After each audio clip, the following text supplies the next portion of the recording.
the truth, the whole truth, and nothing but the truth in this inquiry, so help you God. Yes.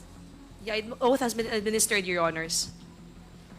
Thank you. I will recognize you now, Okay. Honorable Vice President. Yes. Mr. Chair, the position of Undersecretary and Assistant Secretaries and other appointed positions are positions of trust and confidence by the appointing authority. The resignation letters of the USEX and the ASEX of DepEd were accepted by the appointing authority. And who is that? Mr. Chair? The President of the Republic of the Philippines. Yes. It is not the Secretary of the Department of Education. So you ask the President of the Republic of the Philippines why he accepted the resignation of the USEX and the ASEX.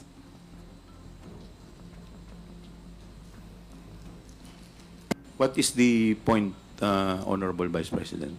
Ang sinasabi ko sa inyo, bakit nyo kine-question ang due process?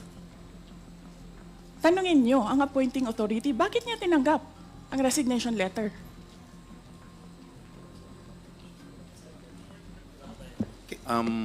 Madam Vice President, Yes, sir. we will, wala pa po tayo dun sa usapin na yun. Sa anong usapin, sir? Later po sa binabanggit po ninyo. Sa anong Wala pa usap- po tayo sa period of interpellation. Bubuksan ko pa lamang po ang period of interpellation. Yes, sir. Nandun na kayo sa topic. Hindi po tayo nag-i-interpellation Madam ngayon. Vice President, nag-uusap po muna ang mga miyembro. Yes, so, sir. please do respect. Yung Yes, mga, I am very respectful. I am dovetailing from Congressman Marcoleta. The appointing authority is the President of the Republic of the Philippines.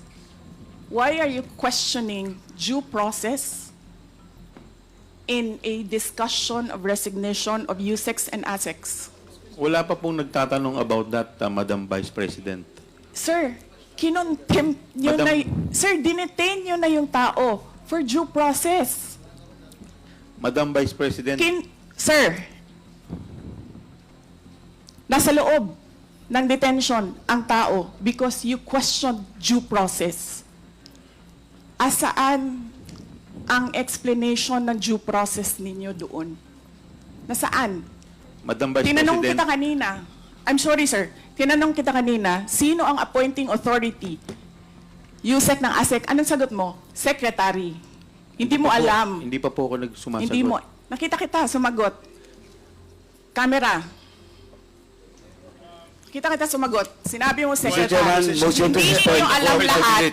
One Na minute, ang President. nag-a-appoint One ay minute President. suspension is declared by the Chair. Mr. Chair, Mr. Chair. may I be allowed? Yes, Madam Vice Yes. President. You need to reconsider that extension of your detention. It was illegal in the first place. You asked the President why he accepted the resignation. Do not ask due process. Mr. Chairman. Mr. Chair, Yes, Congressman Paduano. Congressman Nakop. Mr. Chair, Madam Vice President, if you have any question insofar as the actions of this committee are concerned, I think the proper remedy is for you to go to the court. Sir, I will go to court. Opo, pero Oo, that is pero your... araw-araw, you are depriving a person of her liberty while I await That is precisely the point, ma'am. the... If our action of detaining your chief of staff is against the law, I think the proper remedy, and I think you're a lawyer, Yes, sir. the proper remedy is to go to the court. Sir, do you really want to show the Filipino people kung anong kaalaman ninyo sa batas? Ang sinasabi ko lang po ay sundin Oo. po natin yung batas Kaya dito nga, sa sir, House. sundin natin yung Kasi batas. nandito po kayo dito sa bahay ng Kongreso. Yes, sir. Sundin natin yung batas. Why will you penalize, punish Yusek Lopez for an act of the President? Madam Vice President, that is the decision of the committee as a whole. Sana po respetuhin po ninyo. Yes, sir. Kung meron pong Okay. remedy, alam naman po ninyo bilang abogado na tama po yung sinasabi ni Congressman Akop, pwede po tayong mag-file ng relief sa court. Okay, sige, sir. Tinutulungan ko lang kayo, sir, kasi napapahiya ang Pilipinas. Ganito ba ang House of Representatives? Tinutulungan ko lang kayo. Maraming salamat po, Madam Vice President. With all due respect, Yes, Mr. Chair, Congressman Mr.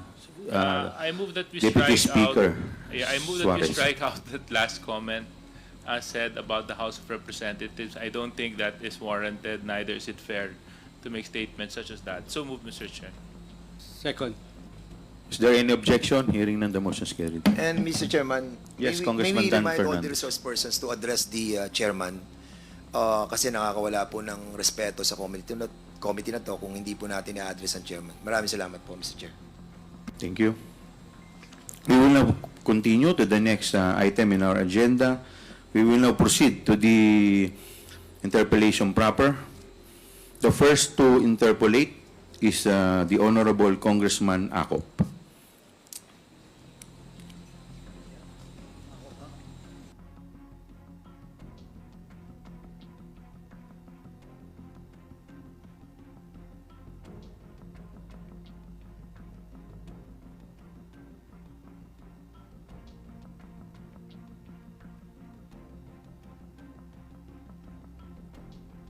Thank you, Mr. Chair.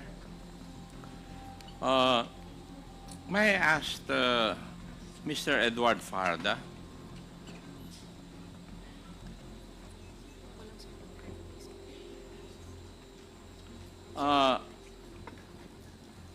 Mr. Farda, you were the special disbursing officer during the period when Vice President Sara Duterte was the Secretary of DepEd.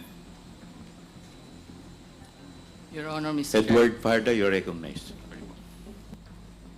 Chair. Your Honor, Mr. Chair, I confirm. Thank you. Would you also confirm the 3 land bank checks, each amounting to 37.5 million, were issued to you as payee and were encashed by you? Would you confirm that? Mr. Farda, you are recognized. Your Honor, I confirm. Thank you. And would you also confirm that you certified the correctness of the liquidation reports on the use of the DepEd confidential funds and in fact issued the corresponding certification? Would you confirm that? Mr. Chair, pwede pong paulit lang po nung question regarding dun sa issue ng certification. Congressman Acop, please continue. Please repeat. Yes, Mr. Chair. Mr. Farda, can you, did you certify to the correctness of the liquidation reports on the use of the DepEd confidential funds and in fact issued the corresponding certification? Mr. Chair, wala kaming kakampi dito, walang maka-point of order para sa amin. How can you ask a resource person without Madam giving him Vice- copies? Without giving him Mr. copies? Chair, point of order, Madam Mr. Vice Chair. President, please wait to be recognized. Give him copies. Point of order. What is the point of order of the Honorable Yes, Castro? Mr. Chair, Representative Acop is asking our resource person, why is it that the Vice President is batting? Yes, Yes, the ma'am. point of No, order hindi Kasi is po wala dapat kaming ganon. kakampi dito, ma'am. Pero dapat Walang ganun maka-point One lang. minute recess, declare order. pedestrian. Well, point of order. Before I proceed, I would like to ask COA. Sige. COA, would you agree that 3 land bank checks, each amounting to 37.5 million, were issued to Mr. Edward Farda as payee? Attorney Camora, you are recognized. Yes, Mr. Chair. And did Mr. Edward Farda certify to the correctness of the liquidation reports on the use of the DepEd confidential funds and in fact issued the corresponding certification? Yes, Mr. Chair. Yes. And Mr. Fajarda and Madam Acosta also prepared the corresponding accomplishment reports for the use of the DepEd confidential funds. Would that be correct? Mr. Fajarda, yes, Mr. Chair. Could you please repeat your answer, madam? For Mr. Fajardo for DepEd, Mr. Chair. Yes. Now, may I know, Mr. Edward Farda, si Miss Sunshine po ay asawa po ninyo? Yes, Your Honor, you're correct. Yes. And Miss Sunshine Farda ay nagtatrabaho rin doon sa office ng Vice President. During DepEd po, kasama po siya. Yes, thank you. Now, Mr. Chair, para lang ma-recall po natin, si Miss Sunshine ang pinangalanan ng ating mga resource persons natin nung mga nakaraang hearing na nag-abot ng payola money sa mga empleyado ng DepEd at sinasabi niya na ito ay galing kay Vice President Sara. Bagay na bagay sa kanya ang kanyang pangalan. Talagang sunshine siya dahil paano ba naman hindi iilaw ang mukha mo pag naabutan ka ng pera? Meanwhile, si Mr. Farda naman ang pinapangalan nung nakaraang hearing na nung una ay nagproproseso ng payola money through land bank payroll accounts ng field personnel, pero due to supposed security reasons, hiningi niya ang personal ATM account numbers para doon na lang ipapadala ang payola ng field personnel, effectively bypassing the official documentation of all the transactions. In short, Mr. Farda, kayong mag-asawa ay nagtatrabaho para kay Vice President Sara. Tama po ba? Mr. Edward Fajardo. Yes, Your Honor. Yes.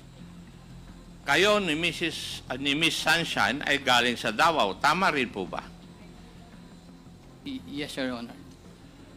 Bago kayo nagtrabaho under DepEd with Vice President Sara as the Secretary, si Miss Sunshine ay nagtrabaho for VP Sara nung siya ay mayor ng Davao City. Tama po?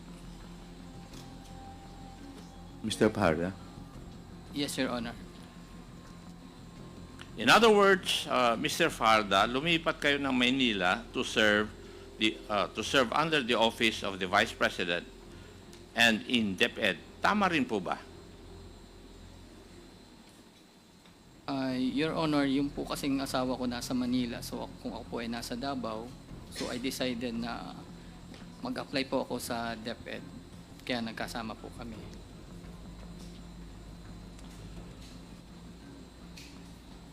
Noong si Vice President Sara ay nakabase po sa Davao as the City Vice Mayor, hindi po kayo part ng kanyang staff. Tama rin po ba? Tama po, Your Honor. Tama. In short, bago kayo naging SDO or Special Disbursing Officer ng DepEd, wala po kayo involvement kay Vice President Sara. Yes, Your Honor. Correct. Dahil sa inyong asawa, si Miss Sunshine, kayo po ay nakilala ni Vice President Sara. Tama rin po ba yun? Yes, Your Honor.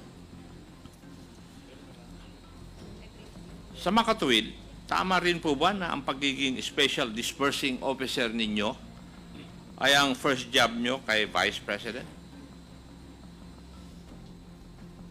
Your Honor, Executive Assistant po ako bago po ako naging SDO. So, Special hindi ito Disbursement. ang first time na trabaho po ninyo kay Vice President? Executive Assistant. Yes. Ang SDO appointment ang SDO ay isang appointment by the head of office. Would you agree with that? I believe po trust and confidence po. Oh, pero nag-appoint yung head of office. Opo. Thank you. In other words, pinili po kayo ni Vice President na maging Special Disbursing Officer. Tama. By trust and confidence po. Yes. Okay. Mr. Chair, as we can see, isa lang ang credential ni Mr. Farda upang siya ay piliin ni Vice President Sara para maging SDO. Ito ay dahil siya ay asawa ni Miss Sunshine.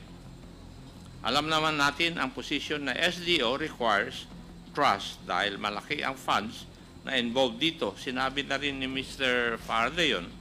For the case of DepEd, kay Mr. Farda, unang ibinigay ang confidential funds na umaabot ng mahigit 100 milyon. Mr. Farda, are you a regular employee within the meaning of our civil service? Mr. Chair,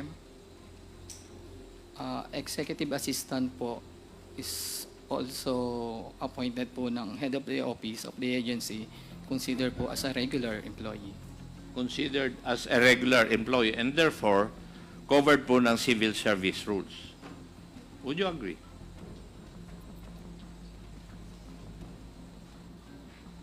Mr. Chair, hindi po ako masyadong maalam sa rules po ng civil service. So, can I ask someone? Kasi if you're a regular employee under our civil service rules, the fact that you are appointed in the DepEd as co-terminus with the Vice President and then Secretary of Education, are you trying to tell this committee that a co-terminus employee would be a regular employee within the meaning of our civil service rules? And if no naman, I think you would also be aware that under a joint circular, a special disbursing officer must be a regular employee. Yes, Your Honor. Okay, thank you. Now the question is, are you or do you consider yourself a regular employee despite your being a coterminous employee? Yes, Your Honor. So you are a regular employee. You consider yourself such. Okay. But as a coterminous employee, you serve at the pleasure of your principal. Tama rin. Yes, Your Honor. Meaning the principal is the vice president. Yes, and Your Honor. she can remove you from office at any point in time. Tama rin. Opo, Your Honor. Thank you. Mr. Chair, at the appropriate time, I wish to explore legislation on this matter because an SDO cannot be a coterminous employee. We have to remember that confidential funds, when granted to a civilian agency, is related to the functions of the agency itself. As such, the person handling it must be a career employee, preferably of that agency, so that we are certain where loyalty lies. Not just a coterminous employee where incentives are aligned towards ensuring that the principal is pleased with his or her performance. Do we have a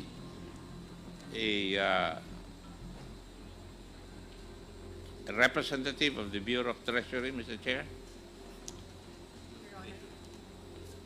Comsec?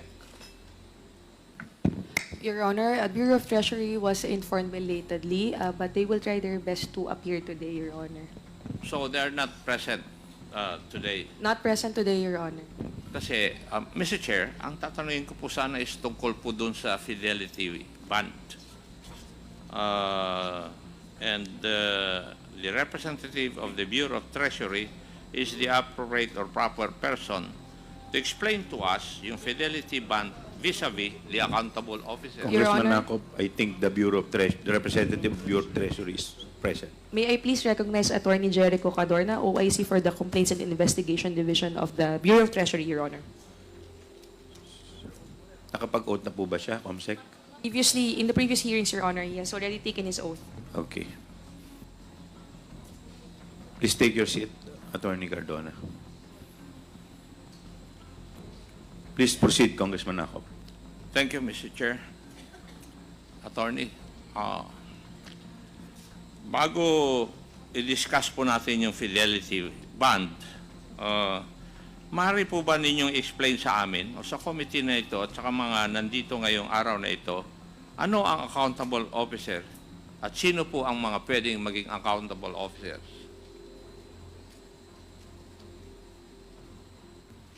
Good afternoon, Your Honor, and to the Honorable Committee. Your Honor, to answer the question of Your Honor, as for the Bureau of the Treasury in our fidelity bonding operations, to determine who is an accountable officer, we refer to the requirement of the public bonding law, or the definition of the public bonding law as to who is an accountable officer. Section 314 of the public bonding law states that every officer, agent, and employee of the government of the Philippines or of the companies or corporations, the majority of the stock of which is held by the national government shall, whenever the nature of the duties performed by such officer, agent, or employee permits or requires the custody of funds or property for which he is accountable, be deemed a bondable officer. And except as otherwise provided, every such person shall be bonded or bondable and his fidelity insured in accordance with the public bonding law. With your definition, attorney, yung bang special disbursement officer ay isa sa mga accountable officers? As per my knowledge, Your Honor, in the operations of the Bureau of the Treasury, special disbursing officers are one of the officials who are considered bondable because of the fact that they are in custody or in possession of public funds or property. However, admittedly, Your Honor, as far as the legal service of the Bureau of the Treasury is concerned, we often recommend a different evaluation criteria because special disbursing officers are generally only designated additional accountable functions on top of their core functions, which ordinarily does not involve public funds or property, Your Honor. I'm sorry, attorney. My question was very simple. Ang tanong ko lang po kung ang mga designated special disbursing officers are also accountable officers pursuant to the definition that you have cited to us. Yes or no lang naman po? Yes, Your Honor, considering that if they are granted or designated additional functions as special disbursing officers, the nature of the duties then would require custody of funds or property, Your Honor. And therefore, Mr. Edward Farda is an accountable officer pursuant to that definition. Yes, Your Honor. Thank you. Mr. Chair, ayon sa ating joint circular, an accountable officer is an officer of the government whose duties permit or require the possession or custody of government funds and property, and who shall be accountable therefore and for the safekeeping thereof in conformity with our laws and regulations. As clearly established by the discussion earlier, Mr. Edward Farda is indeed an accountable officer, not only by the fact of his position as SDO, but also by the fact of the confirmation of receipt of confidential funds for DepEd respectively in 2022 and 2023. Now, attorney, you must be aware of Treasury Circular Number 1-2022 regarding supplemental guidelines on the revised omnibus regulations governing the fidelity bonding of accountable public officers being part of the Bureau of Treasury. Yes, Your Honor. Now, base po sa circular ng Treasury, ano po ang ibig sabihin ng bondable officer?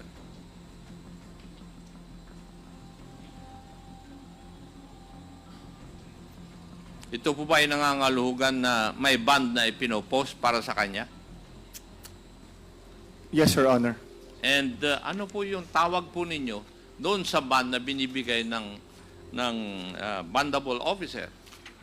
It is referred to by the Bureau of the Treasury as the fidelity bond, Your Honor. Okay, thank you.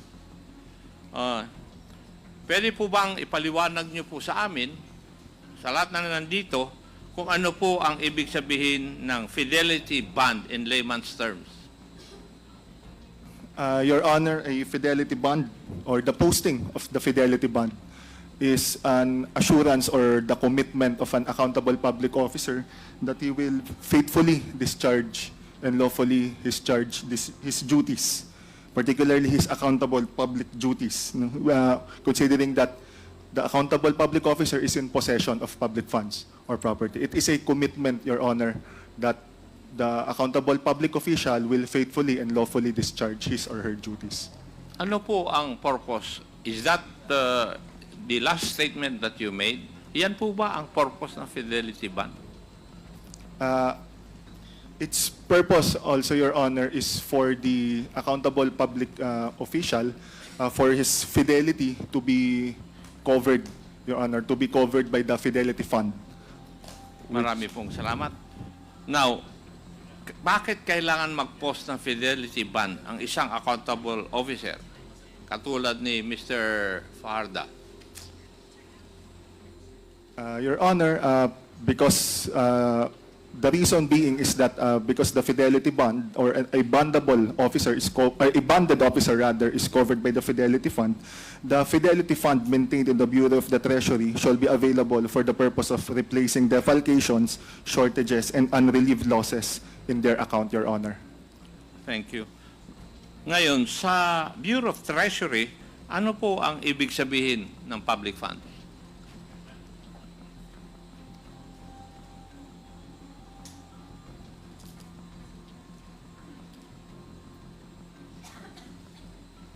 Allow me to just refer to the Please, circular, Your Honor. So, please, Attorney. Okay, yes, Your Honor.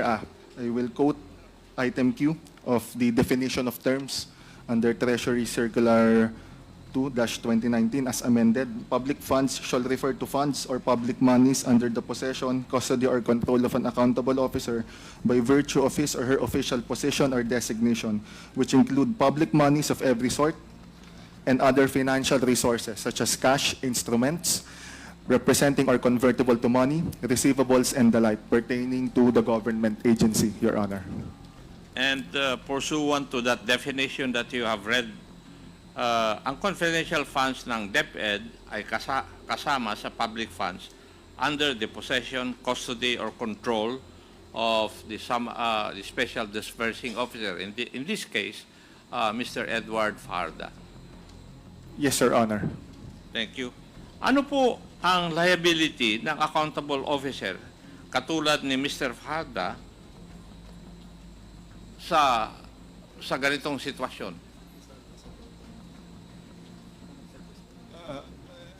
Liability, Your Honor, in Yeah. if I may. Are they accountable sa mga losses dahil sa unlawful deposit, unlawful use, or application of public funds, unlawful application of public funds? Sila po ang accountable? Yes, Your Honor. If there is unlawful disbursement, considering that the Administrative Code of 1987 states that every accountable officer shall be personally liable for the funds or property in his or her possession, Your Honor. Liable din sila kahit attributable ang loss sa kanilang negligence sa paghawak po ng mga pondong ito. Yes, Your Honor. Thank you. Now, Mr. Fajarda, having listened to the explanation of the representative of the Bureau of Treasury, are you aware of the magnitude of your accountability as Special Disbursing Officer? Yes, Your Honor. Thank you. Let me confirm. Salary grade 17 po kayo, tama po ba? Yes, Your Honor. And correct po ba yung aking record ng inyong monthly salary ay around 35,000 to 40,000? Mali po ba yun? Your Honor, 41,000. Ganyan po malapit. Hindi ko lang po alam yung exact figure. So, malapit dito. Malapit dito sa numerong Mga sinabi ko. 40 plus, 40 to 50. Yeah. Kanina, napag-usapan natin with the Bureau of Treasury ang fidelity bond at ang purpose nito. Naintindihan mo naman siguro yung explanation ng representative ng Bureau of Treasury. Nung kayo po ba, Mr. Farda, to minimize the probability of theft or crimes in relation to the confidential funds na inyo pong hawak, ano po yung controls na inilagay po ninyo? Kayo po ba ay hiningan ng proof ng iyong income o properties?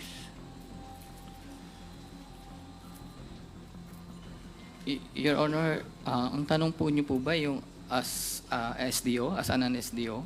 Yeah, bilang SDO at may hawak po ng confidential funds, may nilagay po ba kayong controls sa paggamit po nito? Or hiningan po ba kayo o pinag-submit po ba kayo ng iyong income at saka list of properties? Your Honor, nasa SALN po kasi yan. Meron po yung copy po sa DepEd. Nung nag-apply po ako, naghingi po sila ng SALN. Hiningi po sa inyo ito at nag-submit naman po kayo? Opo. Nung nag-apply po ako sa DepEd. Okay. Now, to the Bureau of Treasury, yung bond fidelity is required when you hold public funds. Tama po. Yes, Your Honor. At ang purpose ng fidelity bond ay to ensure against losses, shortages, and defalcation by officers or employees accountable for public funds. Tama rin po. Yes, Your Honor. In other words, ito pong mga nakalagay dito ay to ensure na gagamitin po ng tama and for the specified purpose ang public funds. Tama po ba? Dahil kung hindi po ginamit doon for what is intended for, you are violating the law. Would you agree? Yes, Your Honor. Thank you.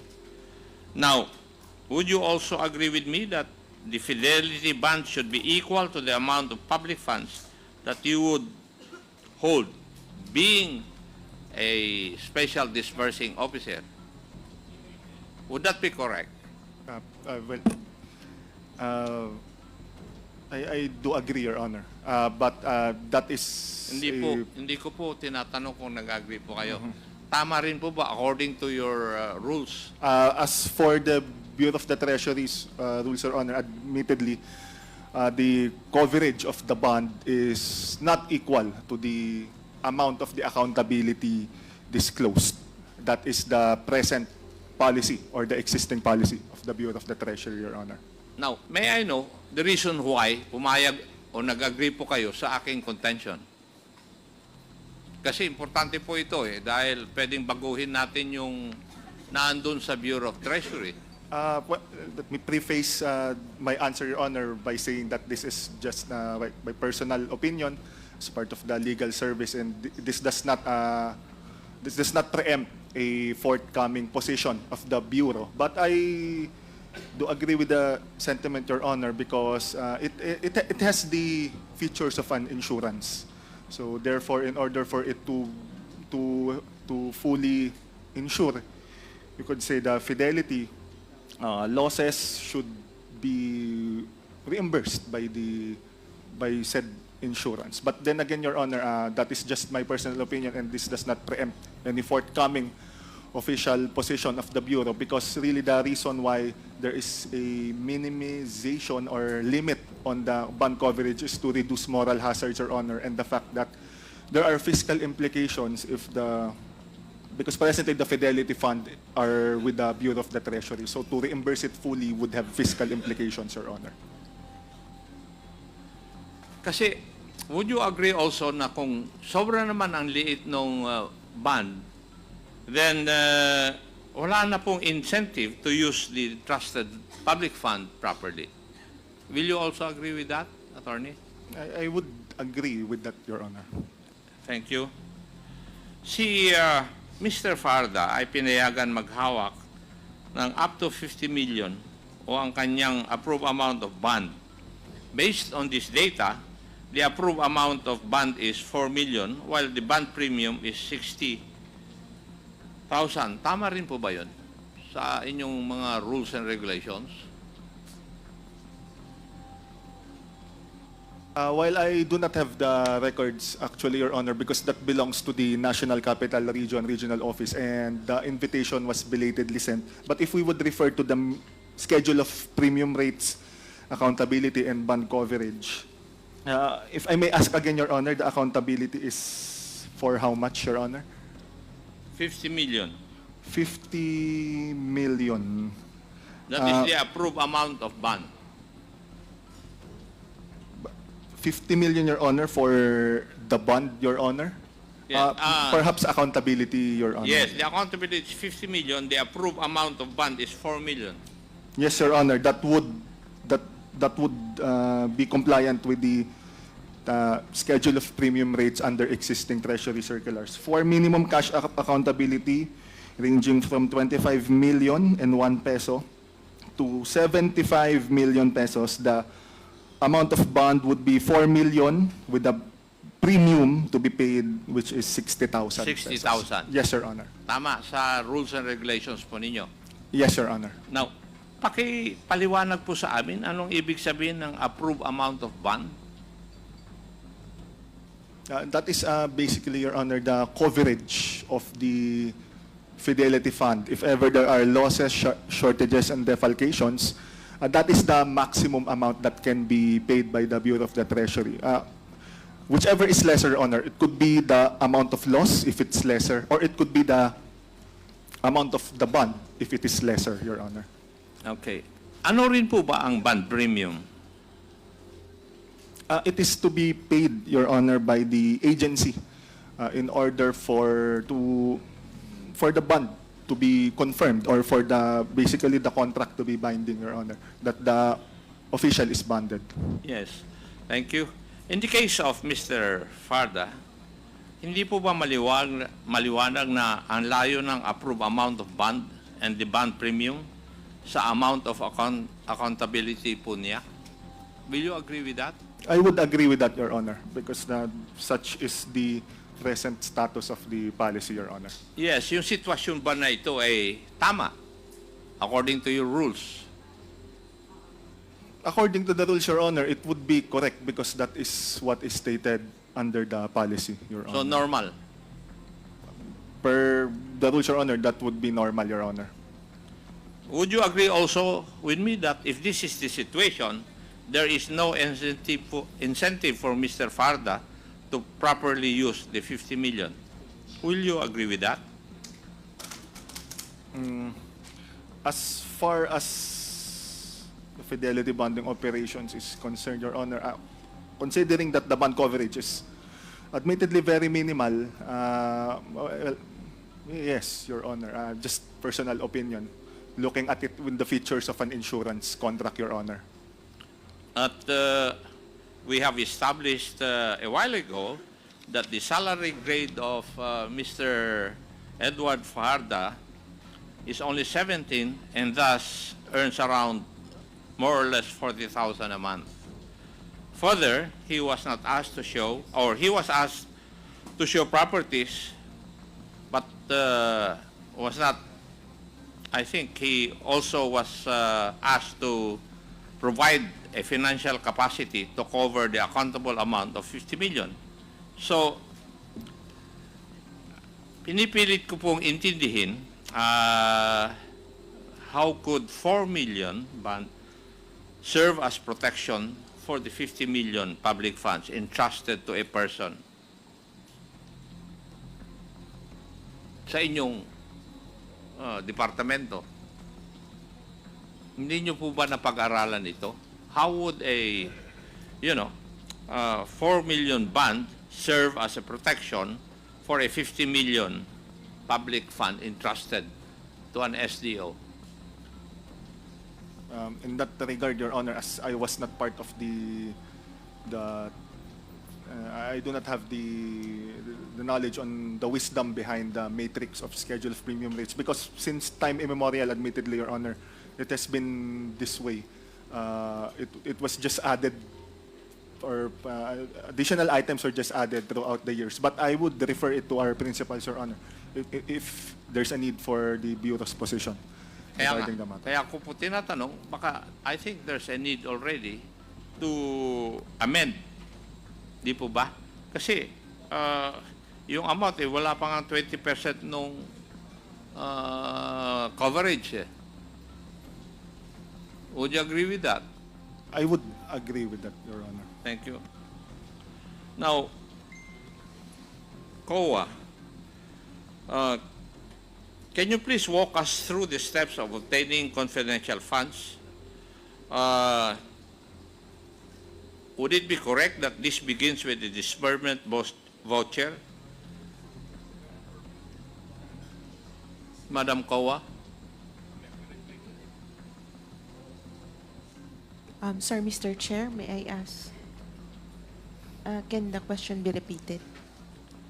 Thank you. Can you please walk us through the steps of obtaining a confidential obtaining confidential funds?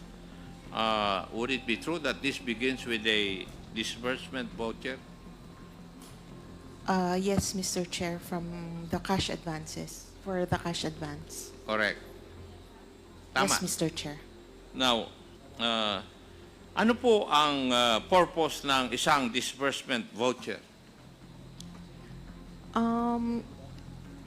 It is to ano po, yung para mag-request nung cash advance, nung amount na gagamitin for the purpose in the TV po. Okay.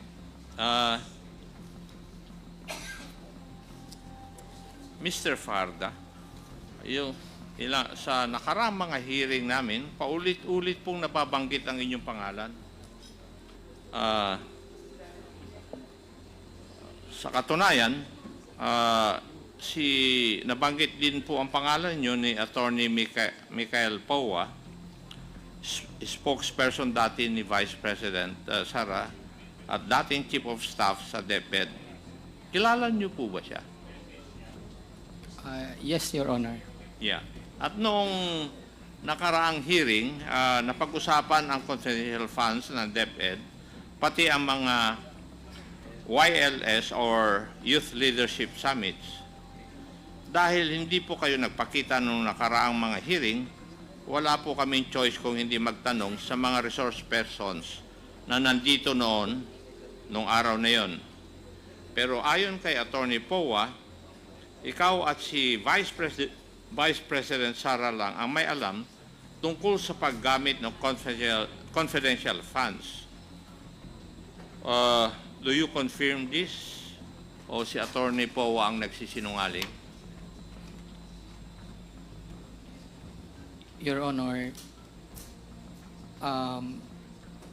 ang nag-uusap lang po tungkol po sa confidential fund po sa office ay ako at saka si BP Sara, pero regarding po sa operation, may kausap pa po akong iba. So, Sa operation, tama po yung tama sinabi po yung ko. kay Michael Tama po. po. Kay Yusek po. Now, bago po Pero, tayo. I said, sorry, Your Honor, sorry. Sige, sige. May kausap pa po akong iba, mga security officer po. Ano po? Yung pong security officer. Ang nakakaalam na isa. So, tatlo kayo. Ang kausap ko po si Ma'am Sara and then ako po sa security officer. Okay. Papagan.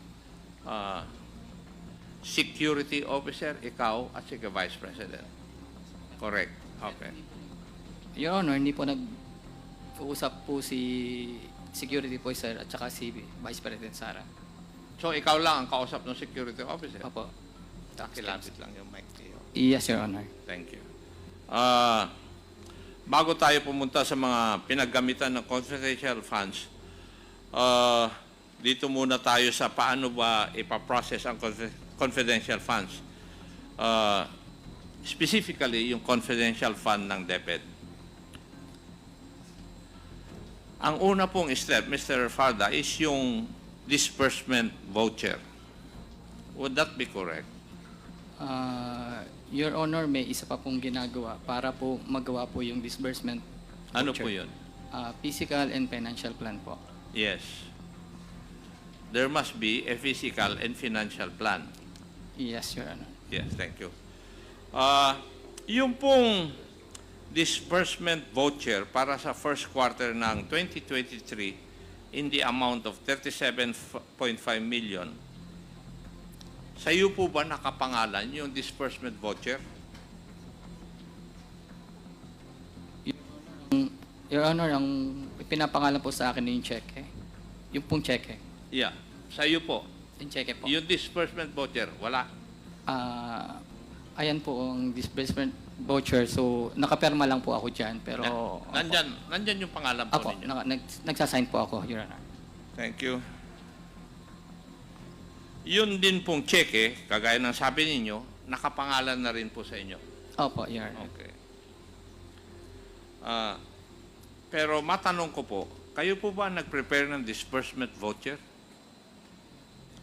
Your Honor, ang nagpe-prepare po niyan sa DepEd ay yung pong accounting.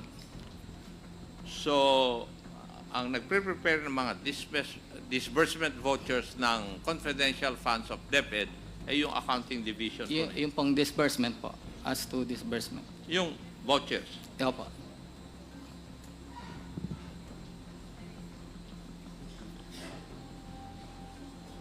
Pero this whole process would be under your supervision. Your Honor, alam ko lang po yung mga signatory dyan, pero ang mas knowledgeable po dyan ay yung accounting po. Wala po bang nag-uutos sa iyo na i-prepare ang mga disbursement vouchers o ihanda ang mga ito para requirement po ng paggamit ng confidential funds? Your Honor, pag mayroon na pong physical and financial plan, minsan po pupunta ako sa accounting para mag-request na po na pwede na pong gawin yung disbursement voucher. Kasi And who gives you that order? Your Honor, as SDO, pag meron na pong physical financial plan, alam ko na po na kailangan na pong kasunod pong gawin ang disbursement voucher. Automatic na ginagawa po ninyo? Pag meron na pong physical and financial plan, automatic na po na magpapagawa na po ako ng disbursement voucher. Okay. Thank you. Kayo rin po ang payee. Miss Catalan to sign? Your Honor, as ano po yan eh, kapag ka po ang mga papers, si Miss Sunshine po ay nagpaperma na po kay Ma'am Sara ng disbursement voucher. Usually, trabaho po ni Miss Sunshine po yung regarding sa mga papers. May trabaho din po siyang ganyan. Tama po ba yung aking statement? Sorry, Your Honor, pwedeng paulit po yung statement nyo na yan.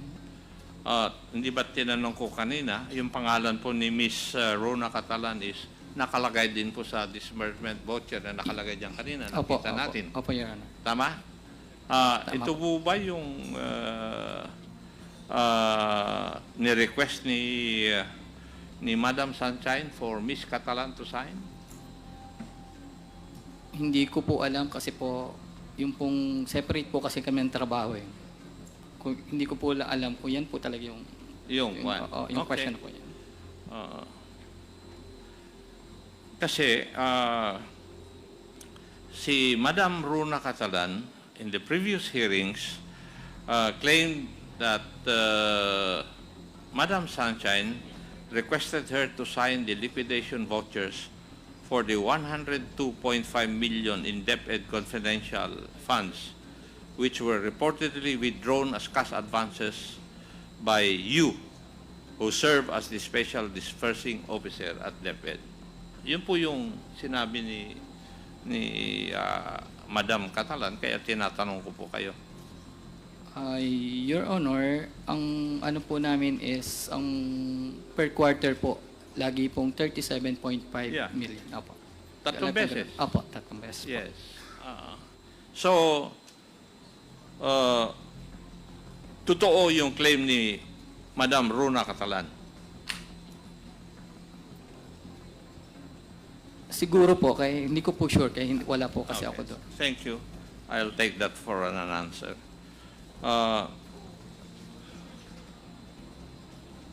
Yung pag-issue ng cheque sa'yo, yung date ay same date ng disbursement voucher. Would you remember that?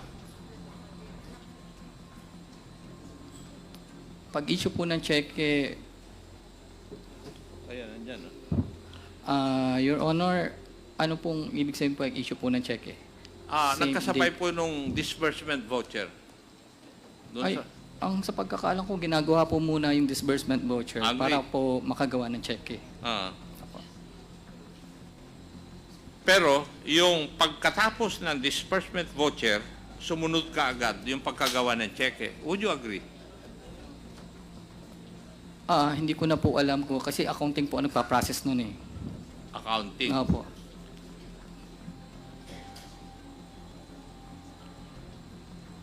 Kasi,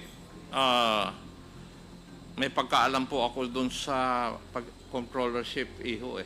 So I know. And nakikita ko na napakabilis nung pagkatapos ng disbursement voucher, may cheque kaagad. Napakabilis po ng proseso. Accounting Hindi. po kasi nagpa-process, Your Diba? Honor. Yes. At ayon dito sa disbursement voucher, na-receive mo ang cheque for 37.5 million. Tama?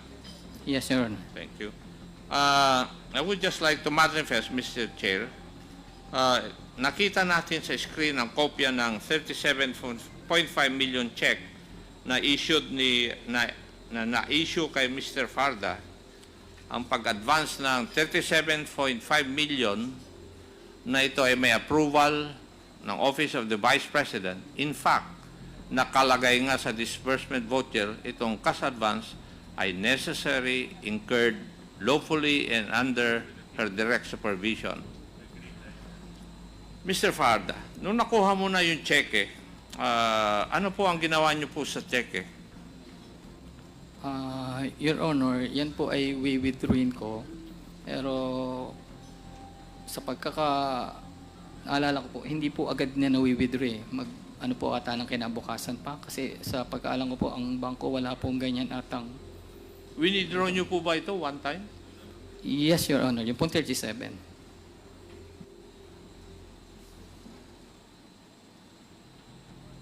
Okay.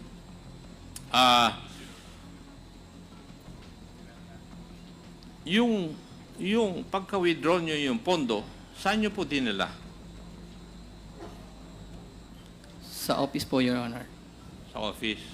So, meron po kayong vault doon that would be able to hold 37.5 million. Para sa iba pang karagdagang mga balita at impormasyon, ay huwag po nating kalimutang mag-like, share at comment sa video na ito, at huwag po rin nating kalimutang mag-subscribe to continue supporting us.